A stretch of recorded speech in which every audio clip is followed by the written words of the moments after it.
TheForest.com.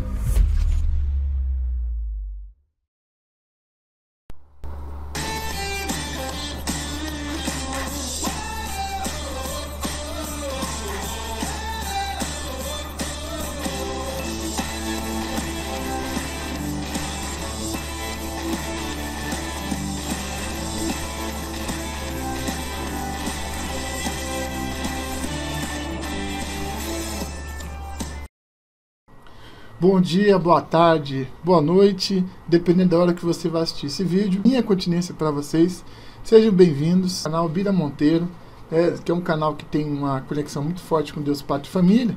Nós agradecemos aí toda a ajuda no sentido de um likezinho, de uma inscrição, e vamos falar os fatos verdadeiros, não vamos ficar inventando moda. Então, se esse é o teu objetivo, achar algum estratagema criado por alguém, o que alguém disse, não é o caso aqui. A gente trata de assuntos normais, assuntos corriqueiros, mas assuntos importantes para o Brasil. E hoje nós vamos estar falando com o jurista Carvalhosa, ouvindo, né? Falando fica demais, né? Ele não vai responder a gente. Ouvindo o jurista Carvalhosa, falando a respeito da segunda instância, da prisão da segunda instância. Muitas pessoas têm me perguntado durante a semana, falando, mas Bira, e agora? O que vai acontecer? A prisão da segunda instância vai cair junto ao Supremo Tribunal Federal. Vamos fazer uma análise rápida, porque depois o professor vai explicar tudo. O que acontece? Há um entendimento, uma súmula vinculante, que só o Supremo pode derrubar, porque foi ele que colocou. Seria a prisão em segunda instância. Então, se estão tentando misturar o que eles chamam de culpa com prisão. Então, o transitado julgado vai continuar sempre, a culpa sempre vai sair até lá. Mas a prisão que deve ser feita a partir do momento que a pessoa é considerada culpada, que na maioria dos países na primeira instância, estão querendo derrubar para a da segunda instância, e tendo que se fazer para a terceira instância ou até a quarta instância. E aí sim, só com o transitado julgado, que a pessoa, seja ela um bandido comum ou até um colarinho branco, poderá ser preso. Mas nada melhor do que o nosso professor Carvalhosa para poder explicar esse assunto para nós. Vamos em frente?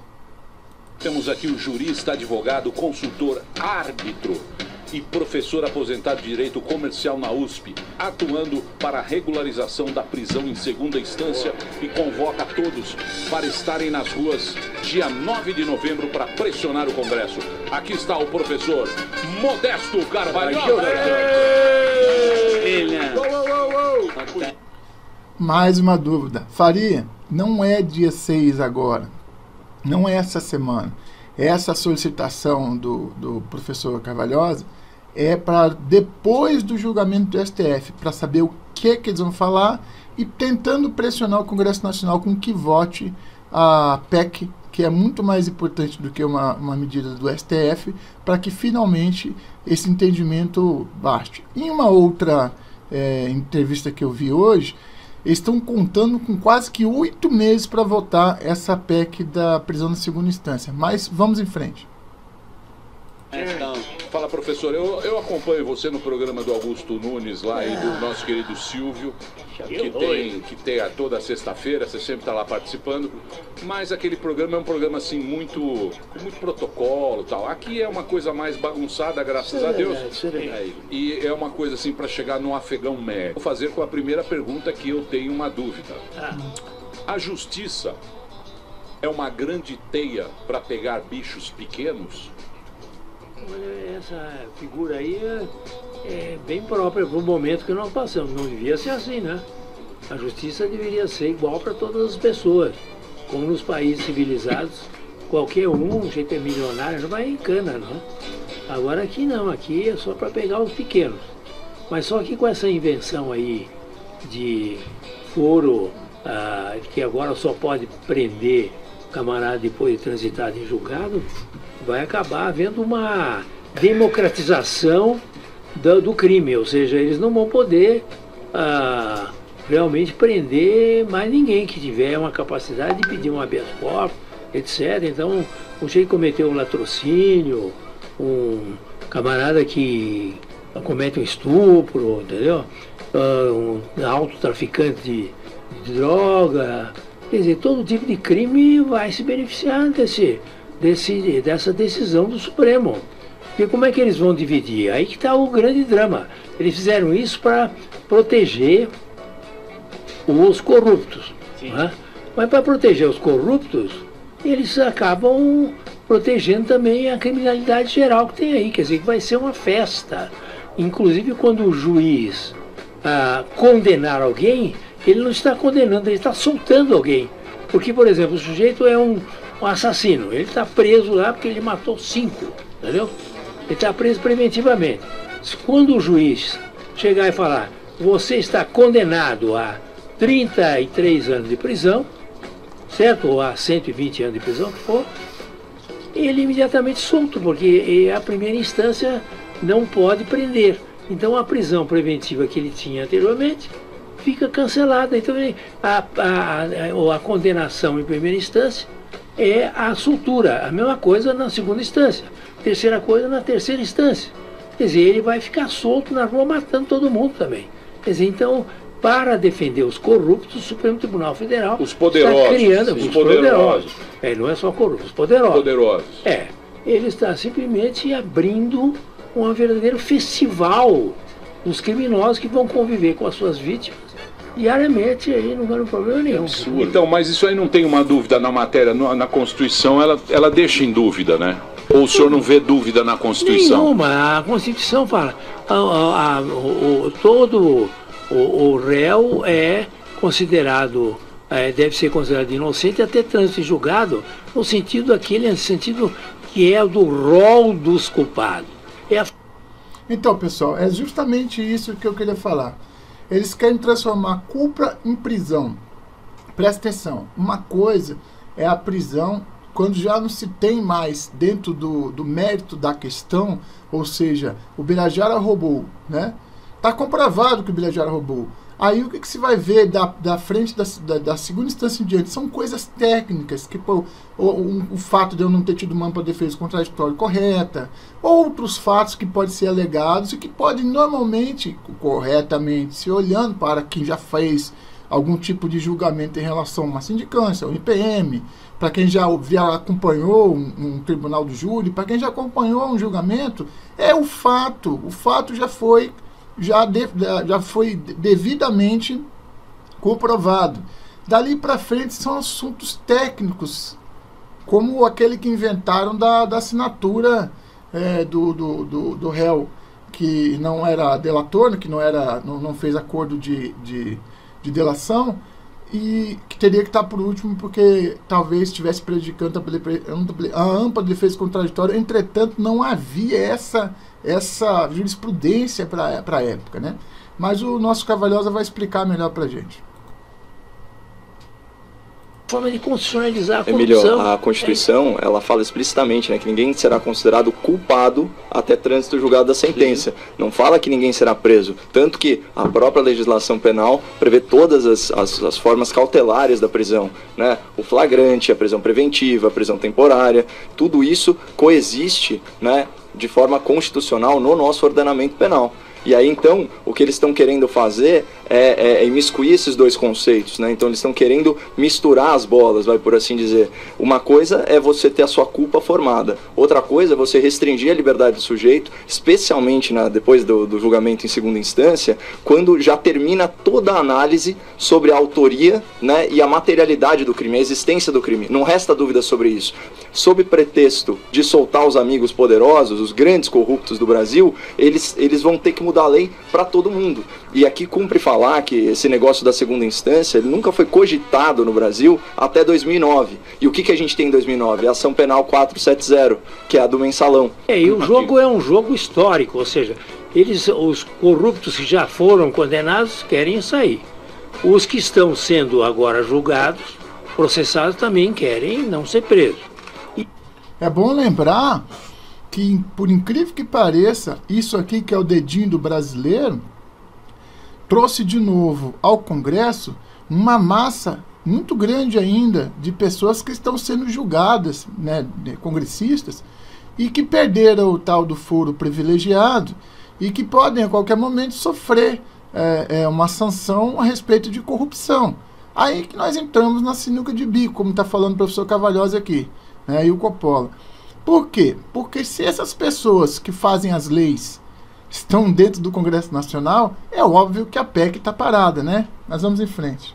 E no futuro, as futuras gerações, que os deputados e senadores têm os seus filhos, seus netos, que serão todos as capitanias hereditárias, senadores, claro. Entendeu? Tem um lá do Recife que o bisavô, tataravô dele, sei lá, há 500 anos, era o primeiro capitão hereditário de Pernambuco. Então, quer dizer, eles pensam no futuro das famílias deles, dos filhos. Meu filho será um corrupto igual a mim. Corrupção hereditária. Espero que seja um grande corrupto, meu filho.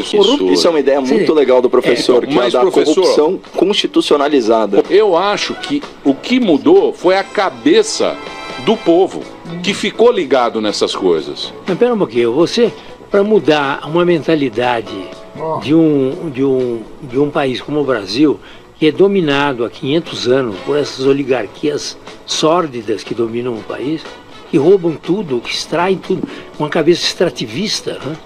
Você tem que ter algumas gerações acostumadas com a ideia e com os fatos concretos de prisão de poderosos.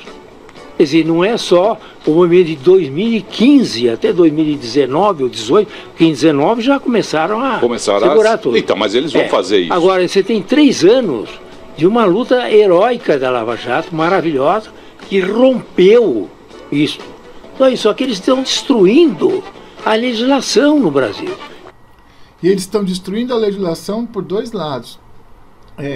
Já pelo lado do Supremo Tribunal Federal a respeito de cair a prisão de segunda instância, e dentro do Congresso Nacional com leis como a lei de abuso de autoridade, a não aprovação do pacote anticrime, a não aprovação da lei que criminaliza Caixa 2 para campanha. Então, como foi dito pelo professor, ainda nós vamos ter que viver algumas décadas ainda para ver, e isso aqui falando para os nossos amigos que são muito apressadinhos, para conseguir realmente fazer aquilo que a gente sabe que é certo, mas que está tão entranhado, que está tão encalacrado, que não se consegue tirar ainda da cabeça das pessoas, não votar naquele deputado federal, naquele senador, que lá dentro vai fazer as mesmas coisas que ele vem fazendo há muitos anos.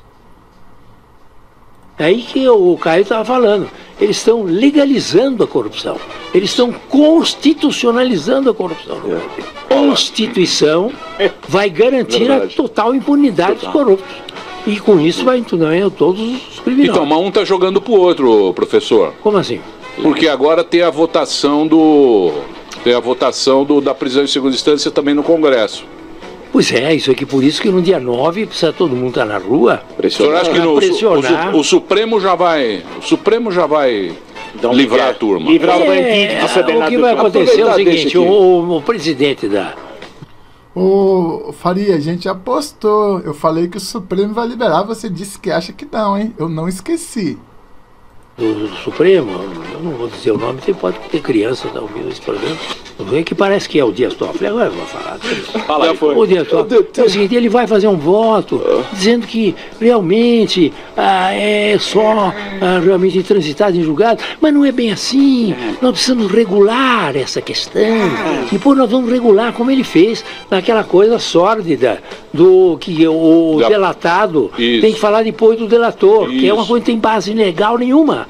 Então eles, não, mas não é bem assim, nós vamos regular essa questão. Então o voto dele vai ser assim, nós vamos realmente só depois de trânsito julgado, porém, nós vamos ainda regular, e com isso vai soltando todos os corruptos. O presidente do tribunal, ele está agindo mais ou menos como um diplomata da injustiça. Então o que eles fazem? Eles vêm com a tese absurda, então assim, olha, não, vamos proibir, vamos acabar com a prisão após julgamento em segunda instância, só com trânsito em julgado. Isso é radical demais, até para os padrões mais corruptos. Então o que o presidente, ou o diplomata da injustiça vai fazer? Não, peraí, até o exame do STJ, que é o Tribunal Recursal, é disso que o professor está falando. São medidas paliativas medidas para grandes absurdos propostos. Por exemplo, a outra, vamos interromper o prazo prescricional das ações após julgamento de segunda instância. O que é a prescrição? É a passagem do tempo, né?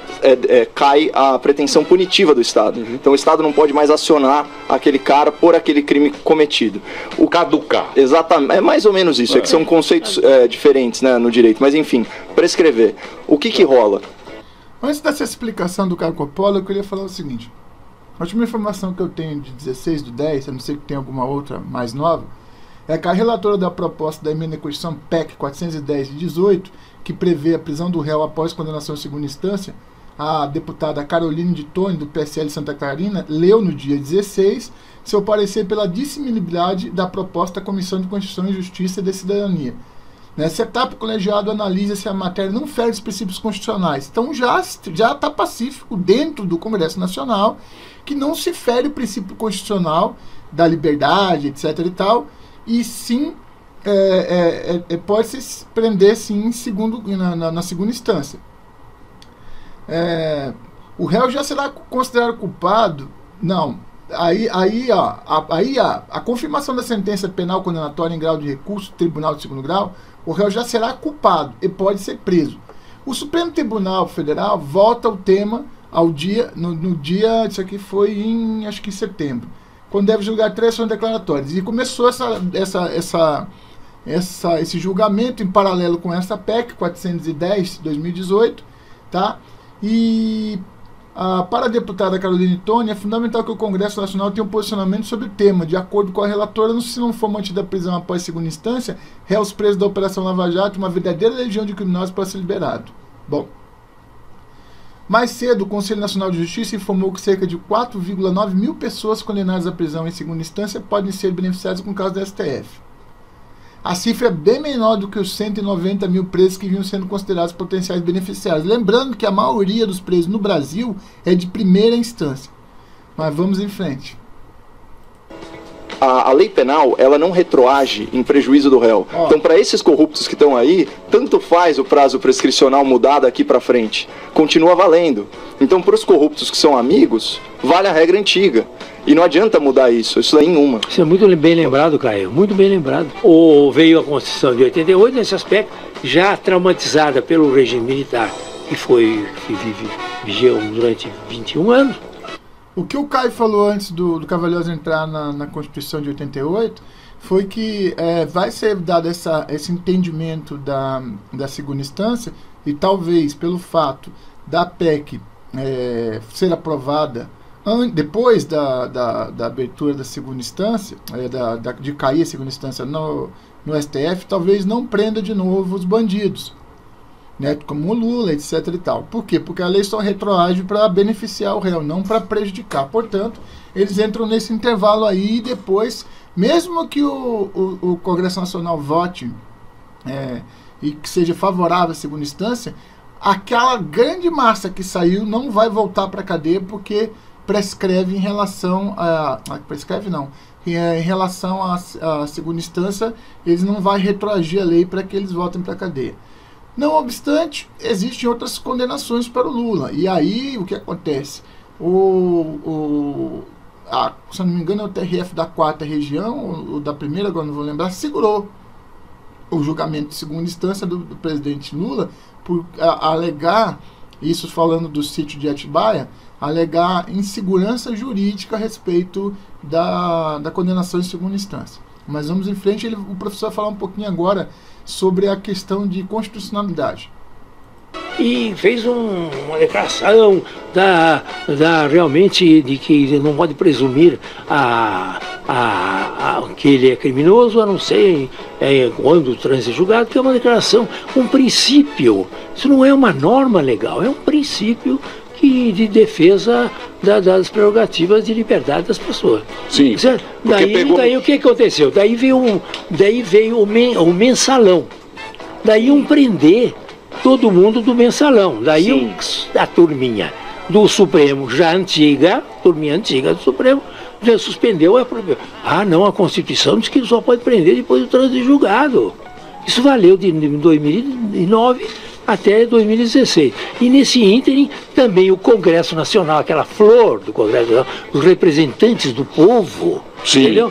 Nada Essa mais turma é fizeram, danada. fizeram que uma leizinha sórdida em 2011, dizendo que, confirmando o entendimento, entre aspas, do coisa. Daí, em 2016, o povo nas ruas exigiu a prisão, o povo nas ruas exigiu a prisão de todos os corruptos. Arregaram. Daí arregaram é o termo. E voltaram em 16. Agora, em 19, como já não existe o governo corrupto da Dilma, nem do Luiz Inácio, bandido. do Lula, Claro. então, como o governo não é corrupto, esse governo não pode ter os maiores defeitos do mundo, mas corrupto ele não é. Então, daí agora vamos institucionalizar a corrupção, vamos, quer dizer, legalizá-la e constitucionalizá-la. Então volta o entendimento sórdido de 2009. Volta o que era antes do mensalão. Antes do mensalão. Vamos jogar o jogo a partir daqui. Para livrar quem? Pra O Lula. Isso. Livra todo mundo. Mas você é a favor da reforma da Constituição ou você, o que você acha que é melhor a ser feito? Uma reforma constitucional ou uma nova Constituição? Uma nova Constituição. Eu tenho, por exemplo, um projeto de uma nova Constituição completa. Eu tenho completa. Mas com esse congresso Precisa aí... rasgar essa e... Não, precisa fazer uma Hein, nova. professor, com esse congresso aí, Esse Congresso tu não aí. vai fazer Constituição nenhuma. Vai né? demorar, hein, Os caras não professor? chegam em Guaianazes. Essa aqui é a outra pro meu amigo Faria. Tenho falado, com esse congresso que está aí, que não vota nem a PEC da prisão de segunda instância, como é que vocês acham de fazer uma nova Constituição?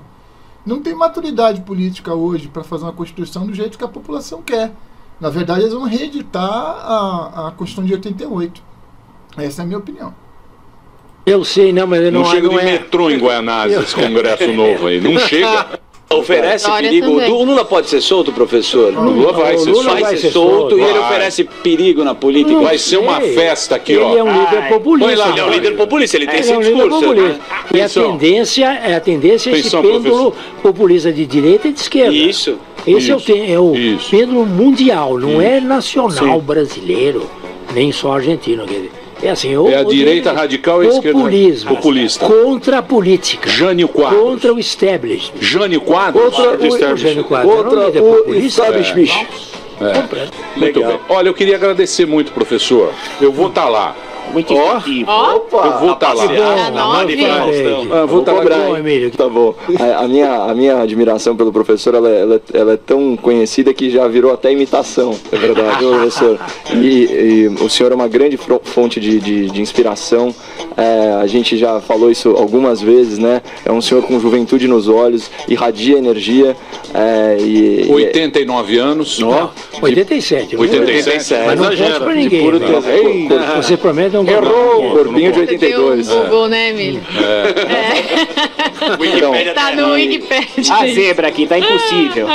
enfim, e dedicando aí seu tempo livre, né? Dedicando aí o seu intelecto a melhorar o país para as futuras gerações, né? Então é muito bonito ver pessoas aí que são imbuídas de propósito e que estão deixando legado, e eu espero fazer jus aí aos seus ensinamentos, e pode contar com a gente sempre para Gente. passar as suas ideias aí para adiante. Eu quero agradecer. Ó, o Twitter do professor é Carvalhosa MO, tudo junto é Carvalhosamo.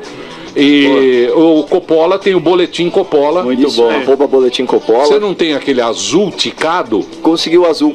Você não tá do Homem-Aranha, não deu tempo. Professor Modesto Carvalhosa aqui na Jovem Pan. Muito bem, meus amores. Vamos. Então, pois é, pessoal, essa foi uma básica opinião aí do professor Carvalhosa, acompanhado de Caio Coppola, né? Perguntas inteligentes aí foram feitas e respostas mais inteligentes ainda, né? E de tudo isso que nós vimos aqui, algumas coisas ficaram. Aqui vão as minhas opiniões.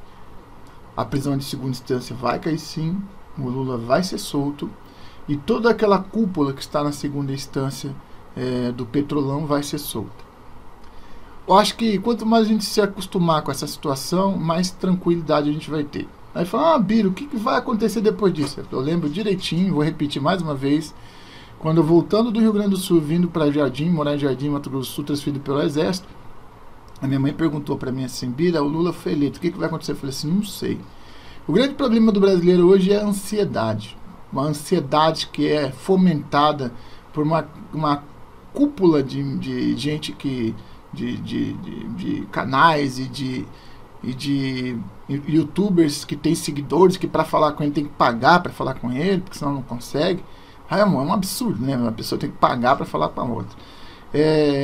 E aí que se estão colocando muito acima da população e que se acham os donos com essa queda da, vamos dizer assim, da mídia, da grande mídia, com essa falta de credibilidade que a grande mídia tem hoje.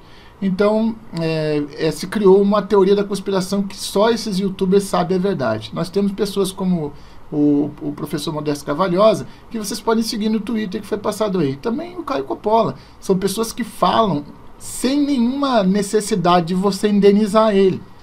Não que as outras estejam totalmente erradas, mas se cria muita confusão a partir disso. Gente, esse aqui foi o vídeo a respeito da segunda instância. Eu espero que vocês tenham gostado. Um grande abraço para vocês e até a próxima. Minha continência para vocês. Brasil acima de tudo e Deus acima de todos. Valeu, gente. Obrigado.